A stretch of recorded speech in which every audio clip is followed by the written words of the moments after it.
work. Love that. So I just sorted something. Right. Do tell me, can you hear this? No, you won't be able to hear it because I haven't set up audio. Great, and we're live. Hello, world. Oh, God. Go away. What could possibly go wrong? Why can I not find the F1 results? Just go to f1.com. I am. And I'm on Sky Sports, and I think that's probably part of the problem. Yeah, don't fuck Sky Sports. They're useless. Can you hear that? Yeah. Awesome. Great. First time. After all the hassle we had last time, I can get the sound to work. What are we talking about, Las Vegas? We can talk about Las Vegas. We never really talked about Las Vegas. Well, no, because we didn't do a podcast. Oh, yeah.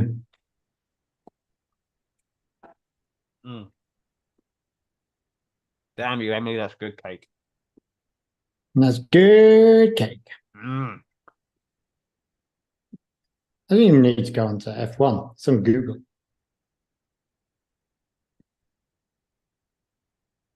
I mean, your research is probably just as good as mine for this podcast, so. I'm very confused by something. We need to talk about that. Hang on, I'm going to sneeze. Go for it. Oh, that's more annoying. I can't sneeze. It feels like it's there. Like, it's still there. Oh, that was just mean. Actually, I should probably get the live stream up before we start, shouldn't I? Oh, yeah, but I can do that as well. I've actually got two screens for once, which means I can actually monitor it better. Anyone tuning into this podcast for the first time is going to be like, what the actual fuck is going on? Why? Who's going to be tuning in for the first time on the season closer of that? You never know. You never know. Right. Let's find out. I think most people are like, what the fuck are we doing? We've already got Jared. Jesus, isn't he? Hi, Jared. He gets on before we do it. Yeah. Everything's perfect. Yeah, that's it.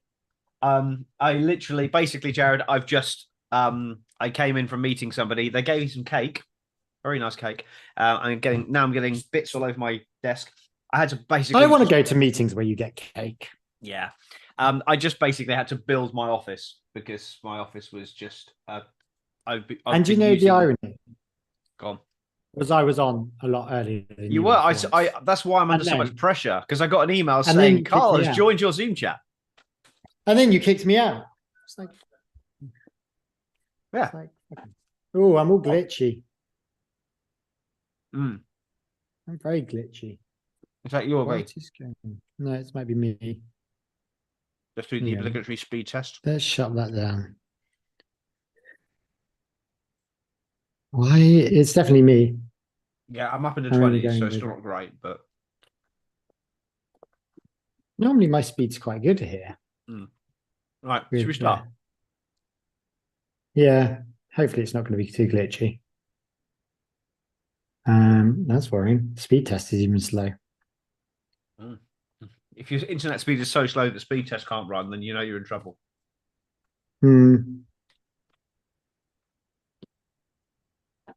Yeah, I'm going to shut that down. I'm going to. Why? This is appalling. Well, no, I can't even. Oh, there we go. Run speed test. What's it saying? This is riveting viewing, especially for Jared. Oh, I'm on 27, 28. Oh, that's fine. You're the same as me then. 30. I'm down at 35. 35. Steady at 35. Yeah, I don't know what's going on. Yeah. It's just having a hissy fit. Okay. Well, let's just start. Sod it. Max Verstappen has taken the checkered flag to win. That was absolutely brilliant. No, Sergio Perez is giving it everything. Oh no, Mike, that was so not right. Goes Leclerc, through goes Hamilton. Unbelievable stuff. And into each other goes Valtteri Bottas and Sergio Perez. Bottas took out both their controls. And at the back, that's George Russell. this race. Danny Ricciardo makes contact there with Kevin Magnussen, and there's a second contact. Swallow. That was such a big piece of cake. That was far too big. I never thought I'd get through that in the title sequence. Oh, My life. so the reason my desk is completely covered in cake and probably my lap as well, actually looking at it. We've done zero prep for this podcast, so new listeners, welcome. This is the Monkey Seat. And I was meeting somebody outside, grabbed some bits, and then she gave me a cake as a thank you for doing some stuff for her. So I've been eating it while we've been setting up. I had to basically build my office because everything in my office had been used for other things in the last few weeks. Because we haven't podcasted for about 3 weeks, because we didn't do one for Las Vegas, because we're both just insanely busy right now. So Well, it's Christmas, and that's your problem. Do you know what? I'm going to have to turn on some lights halfway through this, I think. But we'll sort that one out. Are you going dark, are you? Yeah. We're almost pitch black here already. Yeah, because we're further over than you. We're actually almost in a different time zone. Yeah. Definitely in a different world. Yeah. So, and we're so far over to the west that actually we're only just going dark here. Okay. Yeah. So you end up with lighter mornings. Like we don't get light till like 8:30, 9 o'clock. Oh yeah, no, it's getting light at like 7 here. Yeah. So cool. Well, weather watch over. How are we going to do this podcast today? We're going to talk about Las Vegas and then Abu Dhabi, or are we just going to talk about both, or are we just going to sack off Las Vegas? Should we talk about Las Vegas quickly? Okay, Las Vegas was good. I enjoyed it. Was it? I enjoyed it. It was a good race. It was a good race from start to finish. The race was all right. The world around it was a bit shit. Yeah, it was a complete farce, but yeah, and which is almost hilarious because you would have thought it would have been the other way around. That it would have been trying to be a good show and fuck the race, and the track is shit and everyone hates it and everything else, I have to say, like everyone, and I include a lot of our podcasting friends in this as well, has been bagging on the Las Vegas track since day one. And I've purposely stayed quite silent on it because I had a feeling it was going to be decent.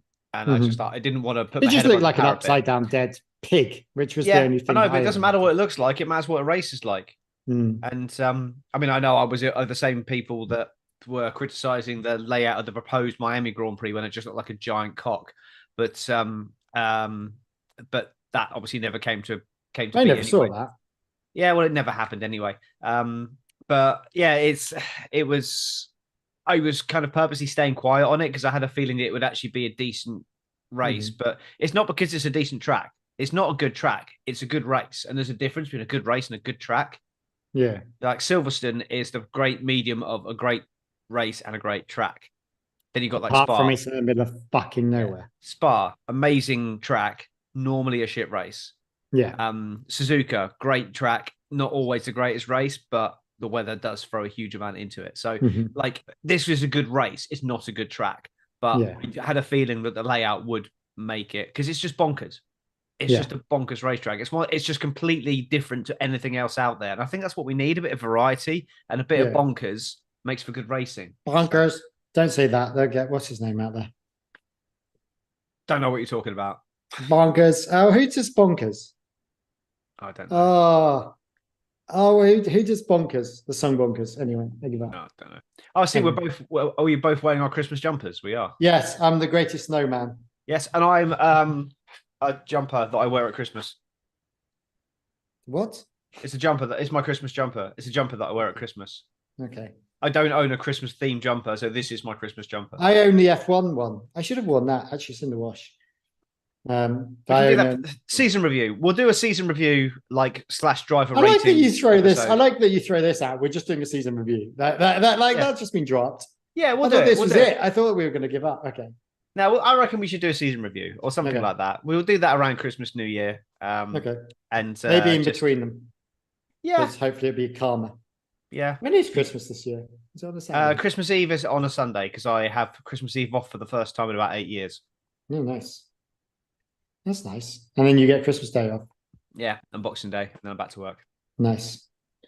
All right, so you actually get a 3-day weekend out of Christmas. Yeah. Yeah, That's not that's too bad. fair. I get that about 1 in 3, but I rarely get a Sunday off, which does mean I Okay. then have to work all the way through to New Year's. So All right. 27th all the way through to New Year's.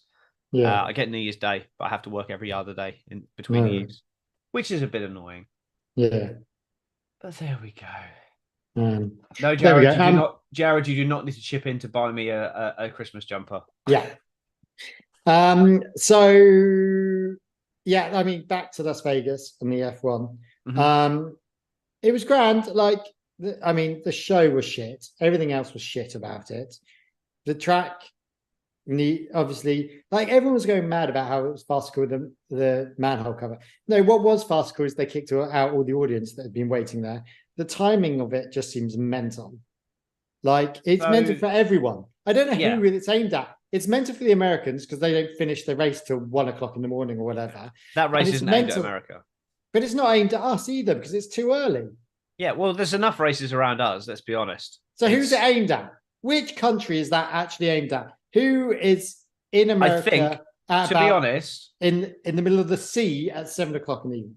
I think this race was aimed at just getting a race in Vegas for the kudos of it. And Vegas would have only allowed it if it was at this unholy hour so that it's going to cause the least disruptions as possible. Now they've done it and they've seen it's a success. I have a feeling that they're going to move it back a couple of hours to like 10 o'clock or something, or 9 o'clock. But then which means that's it'll be 4 worse. o'clock in the morning. Yeah, it'll be worse for us. But Yeah. do you know what? We have so many races at a good time. I'm not fussed if we have some at a bad time. I actually really like early morning races. I love getting up 3, 4 that's o'clock in the because morning you to watch like a getting race. up. I can't imagine getting up. But it's one. If it's we've got what, Suzuka, Australia, and that's pretty much it for the terrible time zone ones. We get some that are a little bit unsociable. We get some that are like 7, 8, 9 o'clock at night. Yeah, I don't mind those evening ones. Well, yeah, like the evening ones are a bit shitty as well, but they're not so bad. Like Austin, Mexico, Brazil, they all just come at once. In one big hit. That's fine. Australia, Japan, China, Singapore. No, Singapore. No, because Singapore's a night race. Yeah, Australia, China, Japan. Well, we haven't had China since 2019. But that will be an early morning one, won't it? Yeah, it normally is. And then, Laura's on. We missed so much of the build up because of the time. Yeah, I think everyone missed the build up. But imagine being at 4 o'clock in the morning.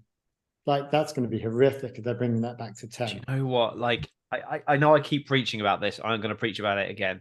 I do not miss the Sky coverage at all. Like, I now tune in 25 minutes before a race. I get no adverts. I get no shitty, stupid grid walk talking to people that I don't care about. I do get a grid walk, but it's with slightly annoying Will Buxton or with Lawrence Barretto talking to engineers and trying to speak to drivers, often failing. But it's just a bit more condensed. And like, it's just so much better. Even like the graphics are better. It's just, I think last time we were on, I spoke about this. It's, look, if you're able to legally watch F1 TV, then I highly recommend it, because like, you don't need an hour and a half build up for a race. All you're going to get when you have an hour and a half build up to a race is lots of stuff you've heard before and lots of stuff that you don't care about, and a load of adverts. 20 minutes. That's all you need.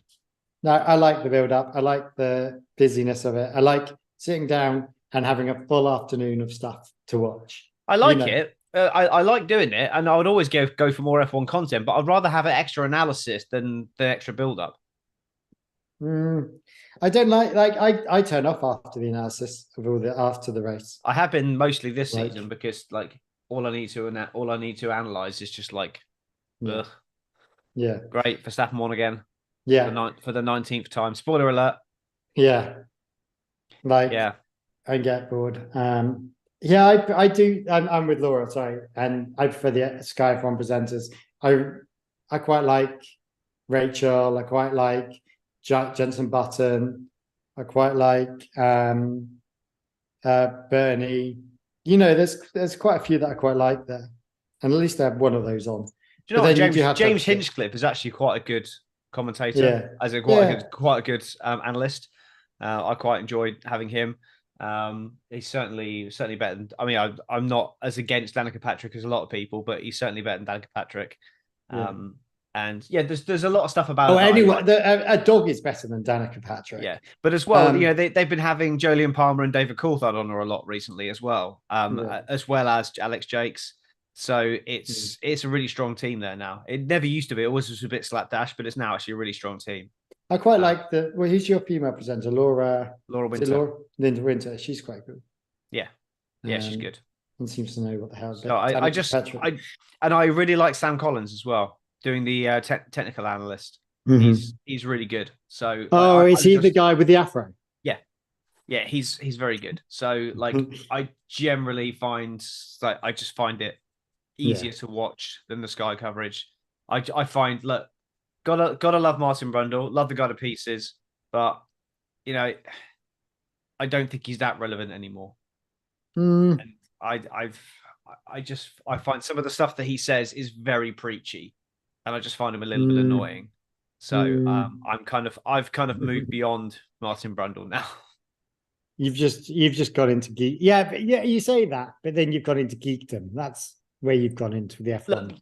Look, the Sky F1 team have got a purpose, and that purpose is great for new viewers and casual viewers and stuff like that, and just generally people do like it, do prefer it. That's fine, each to their own. I just prefer the F1 coverage. So because you're a giant geek. Yeah, but I still have to watch the Sky coverage if I watch it with my parents. Oh yeah. So I didn't watch Las Vegas with my parents, but I did watch Abu Dhabi. So out of the last two races, I've had a bit of both. So okay. So I do still get the Sky coverage some of the time. But when baby comes in March, we're not going to be going down to my parents to watch it. They're going to be coming up to us. So that's a good excuse. Grab them TV coverage. Yeah. What was I going to say? So yeah, we should. I mean, Las Vegas was grand. There wasn't anything too exciting apart from Lando smashing it into a wall. That's upsetting. Was very upsetting and has fucked his results in the championship. What else happened? Piastri didn't have a great race. Who else was there? I'm trying to remember. Just finishing the last crumbs of my cake. Who else was there? I'm trying to remember. For what? Sorry. What else happened? What else happened in Las Vegas? Oh no! Whatever happens stays in Las Vegas. We can't talk about it. Oh yeah, as Jared says in the chat. What happens in Vegas stays in Vegas. Yeah. There we go. Laura thinks baby will be down with Nanny at the races. No chance. Baby's going to be on my lap going. Oh yeah. You think that, Tom? You think that? And I've got 3 of the fuckers, and they still haven't got any interest in Formula One. My baby's not going to have a choice. Yeah, neither do my kids. But none of them have a choice. Give it time. Time. How old's Killian now? Was he 6? 7? 7. 7, yeah. So yeah. I got into F1 after being subjected to it by my parents. I finally caved and started watching it when I was, I think, 8 or 9. Yeah. So, and then still got time. Yeah. 9 I was. Mm-hmm. So yeah, you'll be fine. He'll get into it, and then he'll start telling you stuff about it. Yeah. Oh yeah. That's what I'm expecting. I mean, he does that anyway now with other stuff. Yeah. He loves and anything geeky. What I need to get him doing is getting him into Formula One racing games on the PS4, and then he'll be able to. Yeah. We'd appreciate it much more. Yeah, that's right. Should we move on from Las Vegas? Yeah, and then I haven't done my race review of what I think happened, but from memory, there wasn't a lot. It was quite a boring race. It was an exciting start, and there was a lot of stuff going on throughout the race, like with the fight with Williams for 7th, and the fight for 2nd in the constructors. Great sunset as well. The fight for 4th in the drivers. There was lots of jeopardy, but that was all just spreadsheet stuff. Yeah, like as a race, it was not a lot happened. Like we had a little bit of it was Leclerc was just being so conservative at the start. He knew that if he got past Verstappen would just look after his tires and drive past him anyway. So why bother? Which is a horrible way to approach a race, but that's just where we find ourselves now. We've got to play the percentages, and that was really it. I think he was with him for a couple of laps, but then he fell away, and there was no. That was the fight for the win gone. Sainz holding out for a safety car was just never going to happen. It was hilarious. Like the averages are there is less chance of a safety car than a safety car. So why hang out for a safety car? I thought it was 60% was the safety car average. No, 60%, only 40% was a safety car. Was it average. 40%? Okay. Well, yeah, it did make sense. I mean, there's only safety cars when there's championships on the line. Yeah. So, there was nothing there. It was a bit, and there was no real. I mean, Sargent was just being Sargent. What I don't understand is where Sainz ended up. Well, he actually retired. But that's what I'm confused about. Why did he retire? I think because he hadn't made that stop for tyres and he had to satisfy the regulations. He entered the pit lane, and when they went to put the tyres on, he was basically going to be last a long way back with one lap to go. So they said, just retire the car. There's no point sending it back out there. I think that should be banned. Also, I've now got a theory that I think I've now fixed qualifying. Go on. Okay. I've now got this theory. So, and it will also fix qualifying, and it will fix the race and fix a lot of things. Okay, I am gripped. This is right. I'm gripped. Okay, so this is my theory. If you know how there's this problem of no action on track, and then there is everyone going out at the same time. Yeah.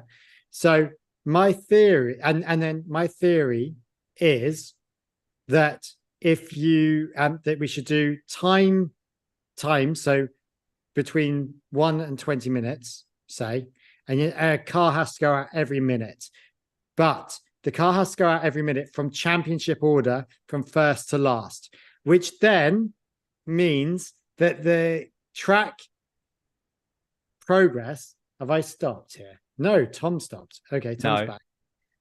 Can I just stop you there for a moment? Yeah. Tell me you're a new F1 fan without telling me you're a new F1 fan. No, but why? Because we had one-shot qualifying exactly as you described for 10 years, and everyone hated it. What you described is exactly the same one-shot qualifying. It was reverse championship order, except the only difference was, actually, to be fair, the only difference was the championship leader went out last, I think, in one-shot qualifying. But that's not fair. Yeah. So that's not fair because that's when the track is grounded in. So potentially, but also if climatic conditions change, then it might be at its worst at that point. No, but this is also the clever idea, is that it's not one shot, because the person that's gone out 20 minutes first, if they load up their car, they can keep going round for 20 minutes. Okay.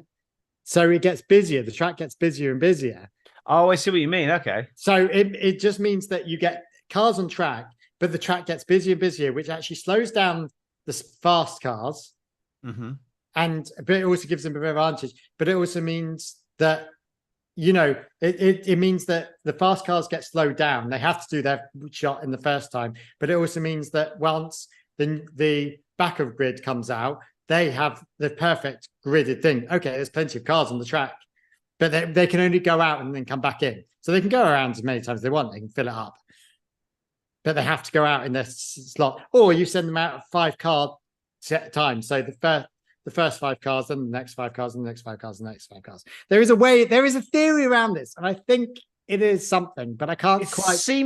I feel like your idea has legs, but it seems a bit underbaked at the moment. Yeah, I'm not like, this is that initial little spark of imagination of how we can fix this.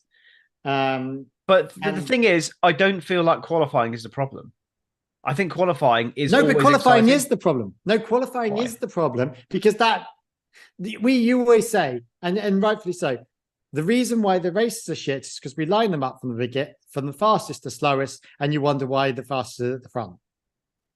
And that's the problem. And then what we're getting is that we're getting cars that are qualifying well, such as Leclerc and McLaren. I would put Sainz in there, but he screwed me over with the grid talk fantasy.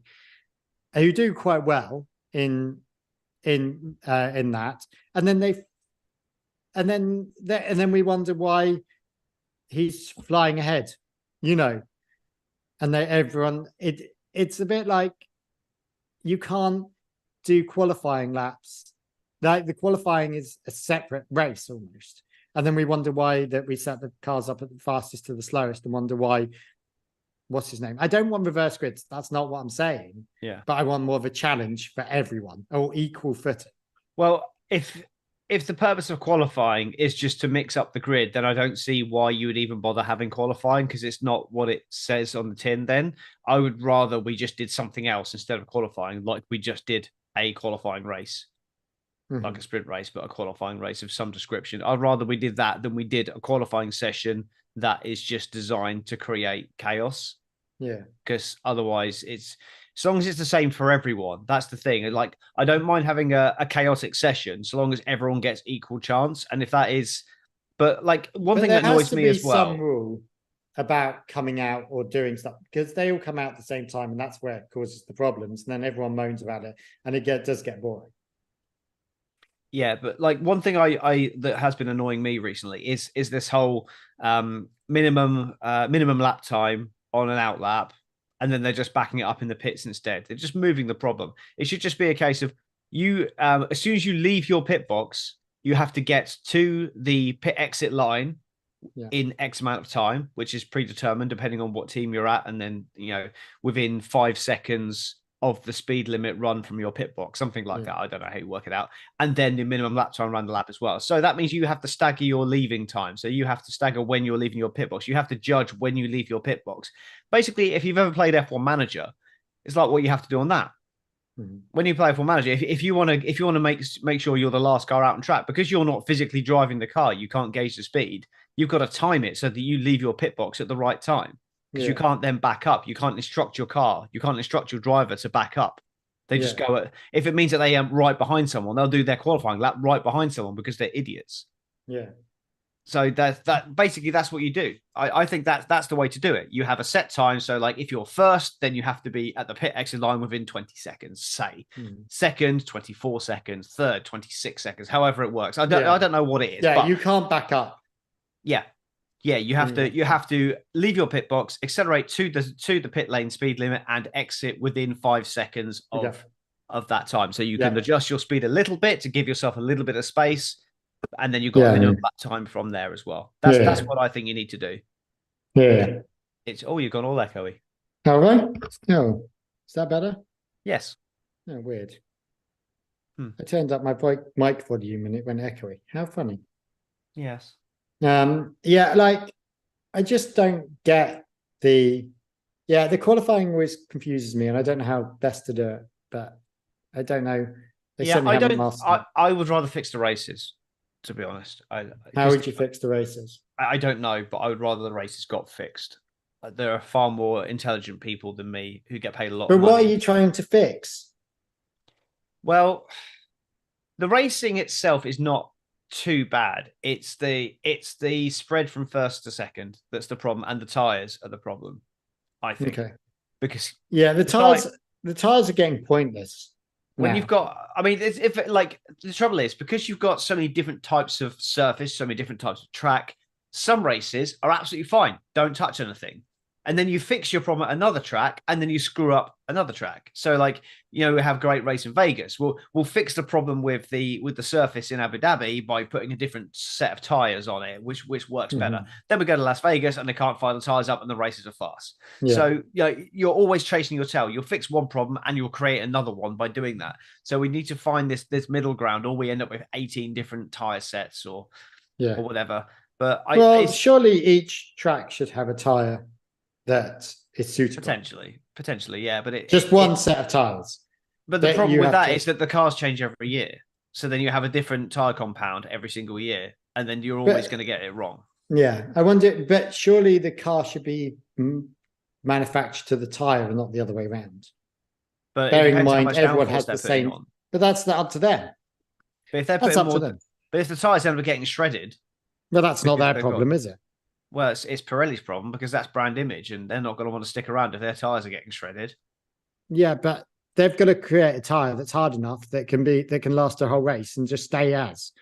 Like, I don't understand that. My car does fucking thousands of miles on the tires. Yeah, but come on, the pressures that.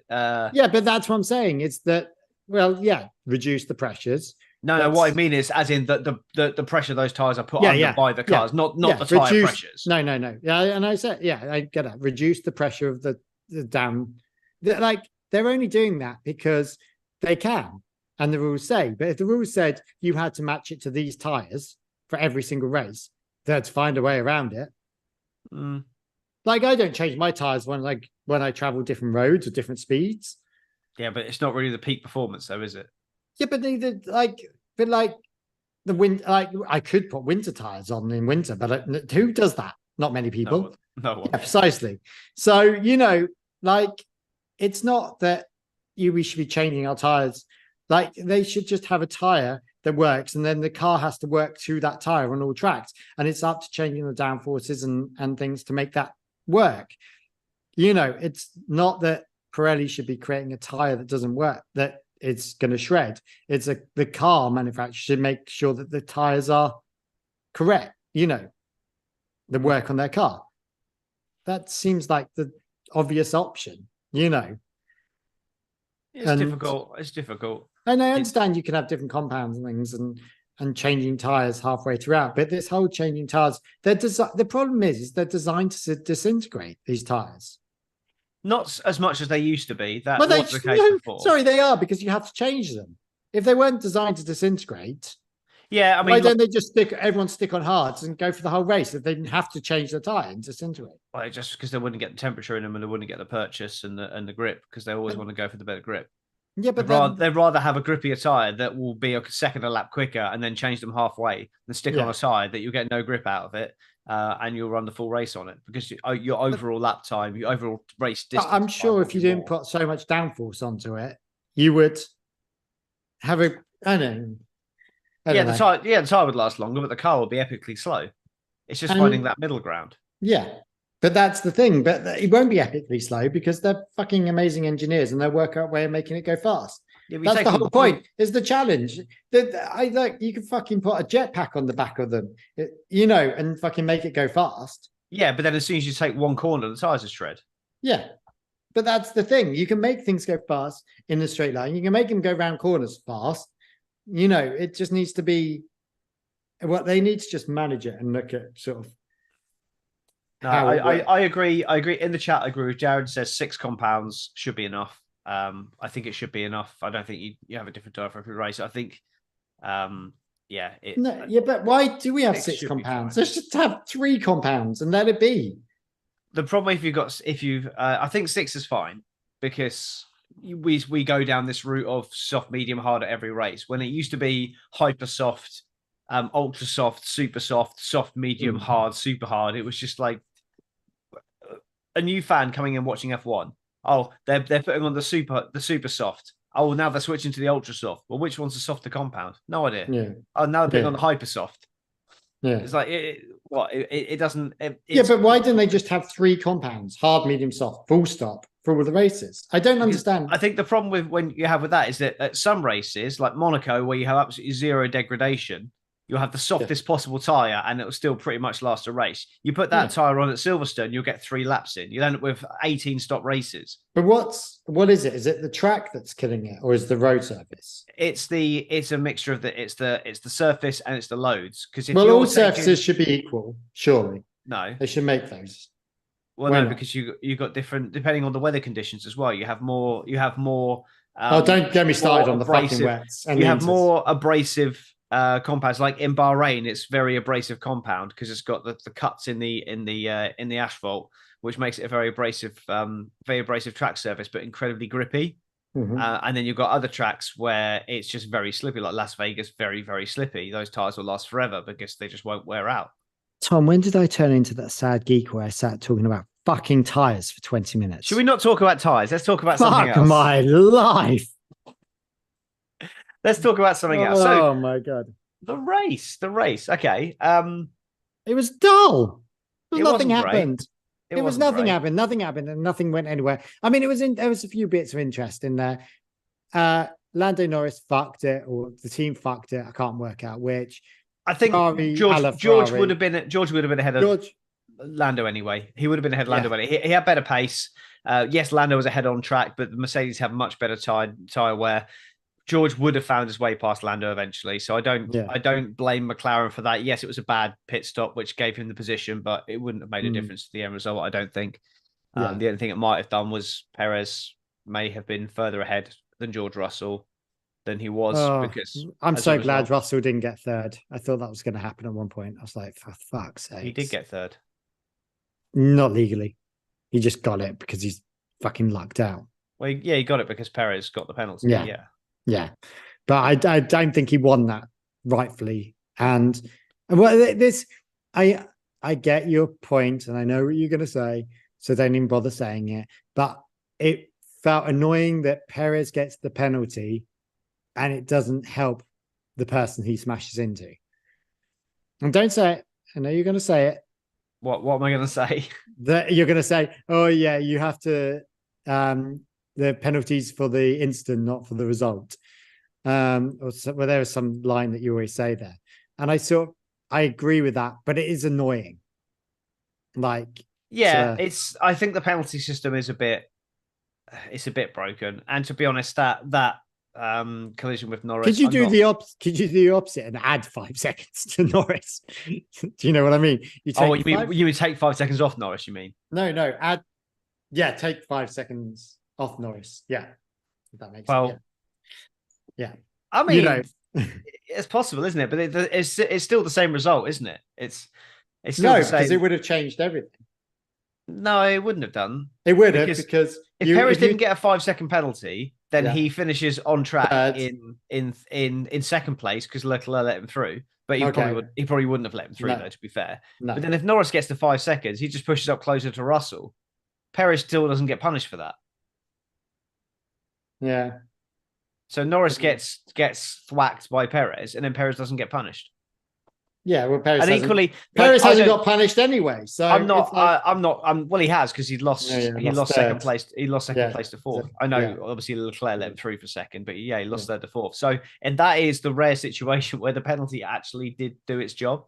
Yeah, he did lose a position as a result. It didn't help Norris, like you say, but it did drop him behind Russell.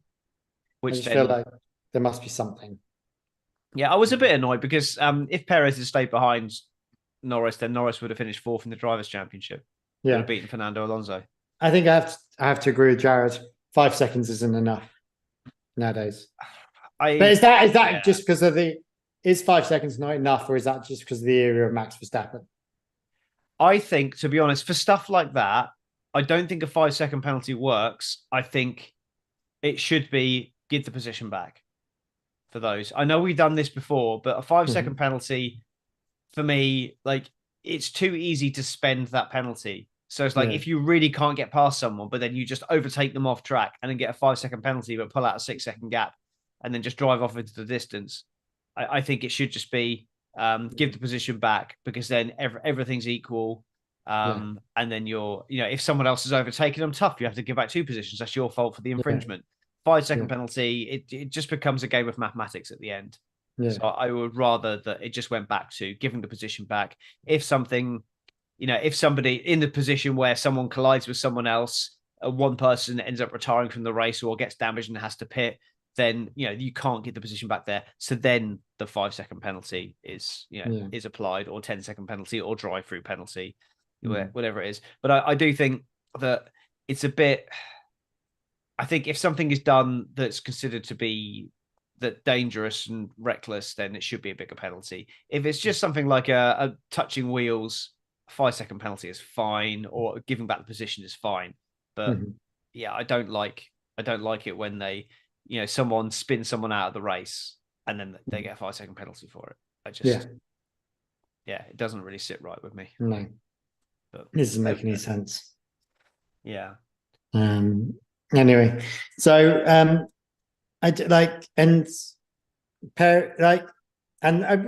so what did you think about Leclerc playing the maths game? Well, it's I actually really respected what he did because he was doing everything for the team. Yeah. But he stopped short of doing what Perez did in 21. What Perez did in 21 was very close to the knuckle, where he was literally like pulling up the handbrake to try and stop Hamilton getting past. And I thought that just was not sporting. Whereas Leclerc was, I'll let Perez through to give him a run to try and get him ahead of Russell. But what I won't do is I won't back Russell up. Yeah. So he let Perez through and said, right, now you go and pull that 5 seconds. I'm going to stay within 5 seconds of you. You go and pull a gap. But he didn't then try and ruin Russell's race. He tried to help Perez, but not ruin Russell. Yeah. And that's the difference for me. And that I actually quite respect. Yeah. It shows that he's, because one criticism of Leclerc is often that he is not a thinking man like Sainz is. And so he showed he was complete thinking man. Yeah, I think the difference with this one though is that he was completely on his own. He had the capacity to do that because he wasn't really in a race with anyone else. So I think it was easier. Yeah, weirdly he was in a race behind him. Yeah, cars behind him that he needs to slow down somehow.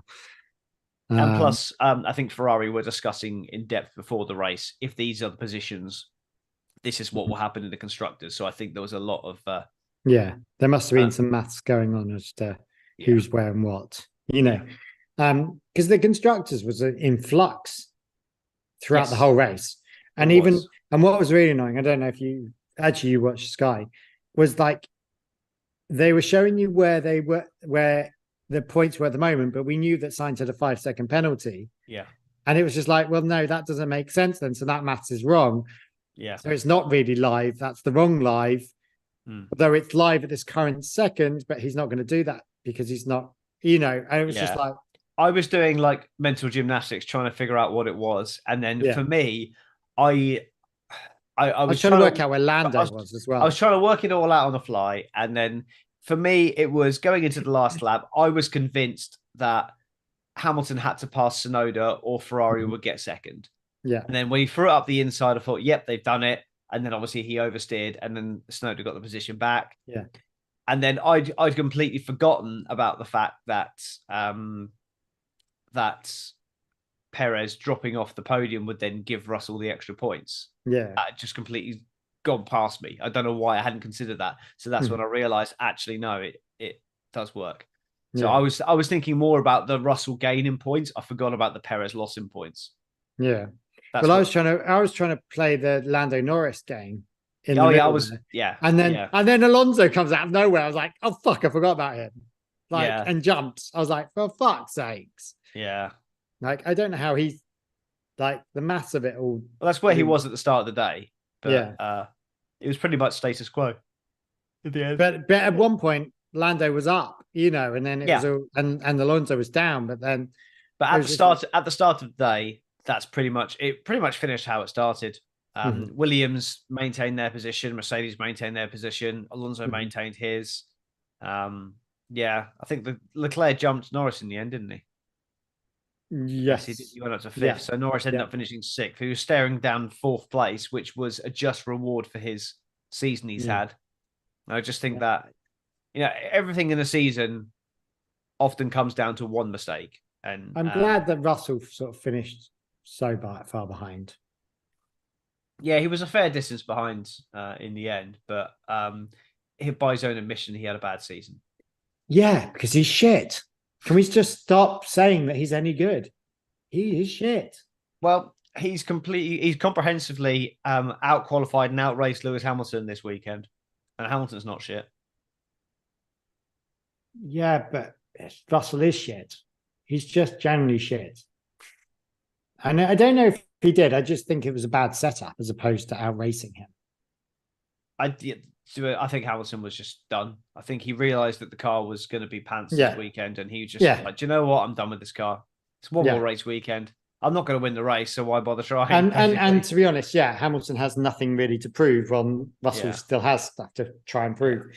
But like he's ended up in 8th, and Oscar Piastri's right behind him in 9th. I mean, he's a million miles points wise behind him, but like it's just sad. It's mad that Oscar Piastri ended up in 9th and George Russell ended up in 8th, and George Russell should have been in theory a better car. Let's not hold that, but and ended up behind Sainz, who hasn't had a great season. Lando Norris has, and fucking Alonso. Do you know what I mean? Who admittedly had a great start, but it's been quite a mixed sort of thing, and it's quite interesting when you sort of look at Perez, and everyone's saying he's shit, including you, including me. But hey, I never say that Perez is shit. Okay. I said that Perez should be doing a lot better in that car. And yet he's still second. That's how good that car is. Do you think? Yeah. So it's hard, but then how do they, you can't get rid of Perez because what has he done wrong? He came second in the championship by a 50-point margin. It's not as if he's... You absolutely can, because his performance differential is so bad. Like, I know in the end, he's finished, nearly 50 points ahead of Hamilton. Yeah. That's because Hamilton had a really bad last few races. But Another couple of races and Alonso's taking that position back off him. But it could well have gone the way of Lewis Hamilton in that position. And for Sergio Perez, for a team like Mercedes that had a really bad car for a lot of races this year, and Perez had a car that was capable of winning every single race. Obviously, he wasn't capable of winning in that car, but that car was capable of winning because he's just not on the same level as Max Verstappen. And what I thought was interesting as well was that in the young driver test, when they had, I forget who it was, whether it's Jake Dennis or whether it was Isaac Hadjar that drove Max Verstappen's car. Jake Dennis, I think. But either way, they asked, how was it to drive? Is it as bad as people make out? Is it like so difficult? I said, no, it's an absolute dream to drive. It's lovely. Now, I know they're not like trying to get the absolute final thousandths out of it, but the fact that these guys have stepped into the car and said that it's a really nice car to drive makes me think, well, why isn't Perez doing the business in that car though? Or certainly he should be getting closer. If you've got a really fast car that's easy to drive, you can get it closer to its maximum. And the fact that Perez is still getting it nowhere near its maximum, as proved by Max Verstappen's performance, obviously he's a good driver. He's a phenomenal driver, but he should be doing so much better in that car. He's just that, I've always said he's that middle ground. I know it's Hadjar. Oh no, Hadjar was Hadjar was in. Oh no, Hadjar and Jake Dennis. I'm not sure who was in what. Well, that's what I was asking. They were both in, but I don't know who was in Max Verstappen's car. I think Jake was in Max's. That would make sense as he's the more experienced driver. Yeah. And he's also a world champion in his own right. Yeah. I mean, Oscar Piastri didn't do well in that first practice session. George Russell, Dragovic, I don't know what he's doing there. Well, I don't understand. Okay, talk to me about this. Why did AlphaTauri, we'll talk about their fucking naming thing in a minute. Why did AlphaTauri bring a new floor to this track? What was the fucking point? Because there's no major rule reset next year. So a lot of the technology from this year can transfer onto next year's car. So if they can bring something that they're intending on bringing next year, bring it this year, they can bench test it in a live scenario. But are you bench testing it, or are you going, hey guys, look at our new toy? Well, it's not a new toy, is it? It's the Red Bull. It's working. Floor. Is it actually Red Bull's floor? Well, yeah, I don't know what specifically they brought, to be fair, but I know that 90% of the reason they've had this sudden upturn in form is because they've now decided they're going to take as much as they can from Red Bull, like has to with Ferrari. So all of their updates they've brought have basically been Red Bull parts that have gone onto that car. Okay. So that's why the rule behind that then? You can't take aerodynamic surfaces. You can take gearbox. There's enough floor aerodynamic surface. It would be, yeah. So if it was a new floor, then it probably wasn't direct from the Red Bull. But you can take. But it's a copy and paste. Yeah, you can take gearboxes, some suspension elements, ones that aren't aerodynamic, and you can take brake ducts and various other bits and pieces. But there's a big long list of things you can take, and that generally defines your philosophy. So what their updates have done is change their philosophy to match the Red Bull philosophy, to match the parts that they're putting on. Yeah. So it's more a case of tweaking the car to make it more like the Red Bull than bringing updates. Okay. That's more what they've done. So they're going to be much more competitive next year. The irony. Yeah. The irony that, you have the boss leaves and they're going to be more competitive. And they're not going to be AlphaTauri. They're going to be unknown name racing bulls was the latest. Yeah. But that doesn't mean anything. Yeah. Although I do like the fact that in Franz Tost last race, it's that they led the race and beat Hamilton to the line. Yes. It's quite a nice way to go out for Franz Tost. Yeah.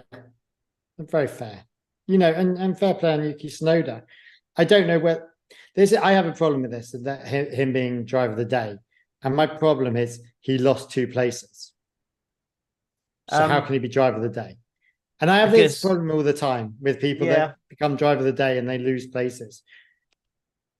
So it depends. Like if you have a dynamite qualifying session and you stick your car on pole position, but every car behind you is so much faster, you have a demon race and you manage to hold on for 6th place or something like that. When your car is the worst car on the grid, absolutely that's driver of the day. I know you've lost places, but you're never going to keep that position. Yeah, and I suppose AlphaTauri is out of position now. Qualified it in 6th. Yeah, and finished it in 8th. Yeah, with Lewis Hamilton, Stroll, both Alpines behind him. Yeah, and a Ferrari, and that's not too bad, is it? Yeah, I think that's a solid performance from him, and he tried something different. I don't think the one stop made a big difference to his overall position, but he tried it. Yeah, and it definitely. But ironically, I don't think it helped on the team standings. No, it didn't in the end. It could have done. If it had been 2 positions higher, then they would have beat Williams. Yeah. Or if Ricardo had been in the points. That is quite funny. AlphaTauri hasn't beaten Williams. Williams, fair play on them in 7th there. Yeah. Sorry. Let me take that back. Fair play on Alex Albon making Williams 7th there. He literally did. He scored 27 of their 28 points. Yeah. So Sargent's 1 point in the end didn't mean anything. So yeah, what is gonna? Yeah, I mean the Alpines are 120. What is gonna has Sargent been put in that chair yet? Not yet. Definite. I think it's a formality now. They're just waiting for a way, because who else are they going to put in there? I mean, to be honest, if I was Williams, this we're talking about this. Who else are they going to put in there? Do you know what? Like, if he hadn't already signed a contract, the person I would be looking to put in that Williams would be Nico Hülkenberg, because he has gone into Haas and absolutely destroyed Kevin Magnussen, showed that he's still got it. And although he's now signed a new contract, he's very unhappy with the way that Haas have just failed to move forwards. That car is doomed. I know everyone's looking at Gunter, aren't they? Yeah, and I would. I don't think it's Gunter's fault. I think the entire team is just. I've not rated them as an outfit for a long time. It's just because they're mean. Well, it is. It's from the top, and I think what's rejuvenated Williams is Bowles, and that's what is where we're at, and from finishing 10th last year. I can't remember where they finished last year. Actually, I think they finished 10th. I will have to finishing 7th. They finished 10th last year with 8 points. Yeah, to finishing 7th with 20 more points. That's quite, with one driver. Let's just be honest, with one driver. Yeah, that's true. Not one car. One car. That's all it is. So, okay, they might not have had the best driver, but they should have been in there a reasonable amount. And I think, to finish 7th above the Haas, above the Alfa Romeo, and above the AlphaTauri. Do you know who Laura said that should be in there? In that car? Mick Schumacher.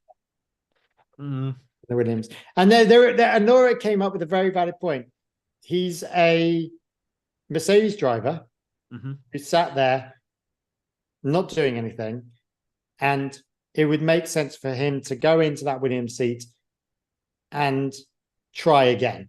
Exactly the same as Albon did.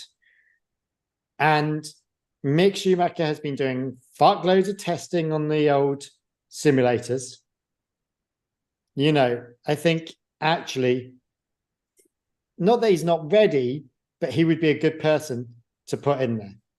I wouldn't be against him getting another chance in F1, but I don't know if he would be an upgrade on Logan Sargent, given that he was destroyed by Kevin Magnussen, who's been subsequently destroyed by Nico Hülkenberg. And I just don't know. Maybe with a year's testing, he's got better. Yeah. Maybe he just underestimated how good Magnussen was. Yeah, I mean, Magnussen is not incredible, but I don't know if he just. I think I wouldn't be against him getting another shot in F1, but I'm not convinced that he would be the right fit for Williams, because I just think it would be very much the same Albon destroying him week in, week out. Yeah. And that's not really.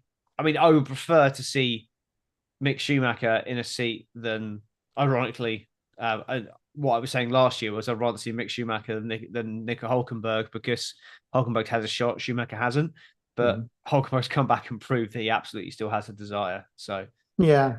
But I still think I was trying to think the other one that I came up with was, and it's really left field, is Pato O'Ward in there. Yep. Again, sort of a Mercedes driver in the McLaren world. I know he's not Mercedes, but McLaren. I mean, to be honest, I would be doing everything in my power. If we're going to go for an IndyCar driver, I'd be doing everything in my power to get Alex Palou out of Ganassi. Yeah, because he's phenomenal. He knows the European circuit. He would be the driver that would be the best plug-in fit for Williams. I just feel like it needs something. And if they have to go with American drivers, bearing in mind Dolomite is American or whatever they're fucking called, like it makes some sort of sense to go that way of someone that's been in IndyCar. Not that they have to be American, but you know. Yeah. Well, they've never had an American driver. The closest they had was a Mexican driver, Esteban Gutierrez. Sargent, American. Oh, sorry. We're talking, Williams here, aren't we? I thought we were talking about Haas. Sorry. No. Yes, no, we were talking Williams, weren't we? Yeah. No, it doesn't have to be an American I was driver. like, Sargent? No, it doesn't have to be an American driver. I think it's more a case of the commercial benefits of having an American driver is a tick in the box. Mm-hmm. So if they had someone else, like if Oscar Piastri was available, they'd absolutely take Piastri over Sargent. Yeah. I think there's no one's doubting that, but that's not a possibility. So for me, that's who I would look for. Someone like Alex Palou, or take a chance on a Colton Herta. But obviously he can't get the super license anyway because he's not as good as everyone thinks he is. Yeah. So, but I think there's a chance there. Yeah. But O'Ward would be a good shout as well. I would like to see O'Ward get a chance. Mm-hmm. I just don't think he will. Do you know? No. I don't think he's quite that level. Yeah. I think he's solid. I think he's good, but I think he'd do a good job in F1. If you stick him in an Alpine, he'll do a similar job. I don't think he would be on the same level as Gasly or Ocon, but I think he would do a similar job to what another decent driver would do in that car. I don't know. I mean, who else? I'm just trying to look at who you've got here, and the young driver programs. Like, I mean, would you put Djokovic in there? I mean, I've never really been a massive fan of Djokovic, to be honest. I think he's decent. Did well in the practice. I would rather he got shot than Schumacher, because Schumacher's had his shot, and he fluffed it. But yeah, you wouldn't put Schwartzman in there because that's Ferrari through and through. Yeah, and Schwartzman's not really. I mean, you could put Vesti in there. Vesti, he's Mercedes. Yeah, which makes sense if it's Mercedes have got like a wonder kid in F2 next year, and I forget his name, but he's one to look out for. So he's one that people are going to be looking at very carefully next year in F2. Well, maybe they sit with Sargent, with Williams. Sit with Sargent. Obviously, what's his name owns a percentage of Williams. What's his fucking chops? Does he still own it, or did he sell it? Are you talking Wolf? Yeah. No, he sold it. Did he sell it? Yeah, I'm certain he sold it because I still think conflict of interest. No, it's conflict of interests. I'm certain that he sold it. Because when he signed Valtteri Bottas, he instantly released Bottas from his agency because it was a conflict of interest to be his manager and his boss. Okay. So I'm pretty sure he did the same thing with Williams when he left because he bought shares in Mercedes instead. Okay. I thought he still owned them, but maybe I'm wrong. Don't think he does. I could be wrong. I am. But he definitely. I mean, look, he still owns Mercedes Motorsport, and Williams are still running a Mercedes Motorsport engine. So, there is still a world there. Yeah. I just think there's I mean, if you were Vols, what would you do? I think I would stick with Sargent, to be honest. I think he's shown enough in the last few races that he's got something. and he was. I said that he was in F1 a year too early anyway. So right off this year, give him a shot next year. Try and take the pressure off him, and then if he's still massively underperforming, when we get to kind of Silverstone next year, then you think, okay, he's not going to improve, and then you maybe look at a replacement. If he doesn't move, I think this is the first time in F1 history where we haven't had a driver change. Yep, and there's also no rookie. And there's no rookie, which means silly season is completely dead because we haven't had silly season really. Oh no, we've had a bit of we've got a new manager, but that's about it, and that wasn't any problem. No one's you are right. It would be the first time in the history of the championship that there will be no driver changes, which is quite mad. Yeah, that actually over 20 people, like 20. If you changed your workforce over 20 people every fucking year, you'd question. Well, especially with elite sportsmen, right? Because they're always looking for that next move, and if they're not winning, then they're in the wrong car, effectively. Yeah. So for all 20 to be staying where they are, it's quite rare. There is going to be I think there's going to be some big shifts next year, though. End of next season. I think the thing is because Verstappen has run away with it. There is no championship fight. Yeah, no one's fought for the championship. It's not like Hamilton's been fighting, and then and George Russell has been behind by so much. Do you know what I mean, or whatever? Yeah. Because Max has just run away with it. Everyone's just been midfield, and fighting in the midfield. Yeah. And everyone has been a bit all over the place. So yeah, look, we're going. No, I agree. I'm gonna go and eat some dinner. I'm starving. Yeah, no, it's been good. Apologies to everyone for missing out last week. It's just life got in the way, but we will make up for it by giving you a season review, which I knew nothing about until Tom mentioned it. Yeah, but we'll do it. We'll pencil a date in over the next few days. We'll sort out a date, and then we'll lock it in, and we will definitely do. He says a season review / driver ratings debate bumper episode. Maybe get a guest on or something. Did you say you had Boxing Day and then the day after Boxing Day? I do, but I do have my in-laws down. Oh, fuck your in-laws. Not really, but you know what I mean. We'll sort something out. We'll don't listen to this, do they? Yeah, no, they won't be listening to this. We'll spitball some ideas. Thanks to I say the chat. It's Laura and Jared. Thank you. And Laura's gone and picked up the kids about half hour ago. So yeah. No, we were reading your comments, Jared. So thank you for those. Yeah. It just looks like Jared's having a conversation with himself. Yeah.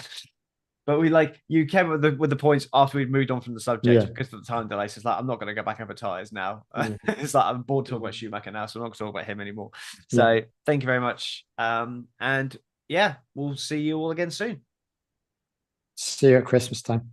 Merry Christmas. Bye. God.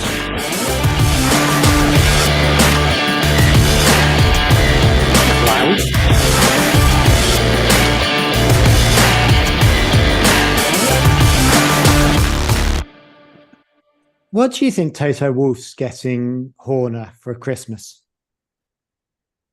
I feel there would be people that have Secret Santas with each other.